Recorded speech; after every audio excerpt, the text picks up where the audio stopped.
auzu billah bismillah barke borom Tuuba. Asalaamaaleykum wa rahmatullah.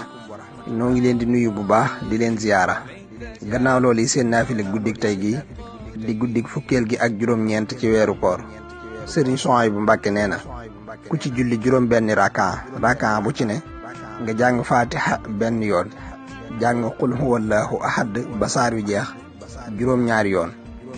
googu julli dey ak payam moo di àjjana, te ku ko def yàlla dana ko musal ci lépp lum ragal, te bu ñaanee aajoom yàlla dana ko fajal, te saytaane it dana koy daw ba faaw, te dana deeyaale ak ngëm, te kuréel bay njëkk a tàbbi àjjana ca lay bokk.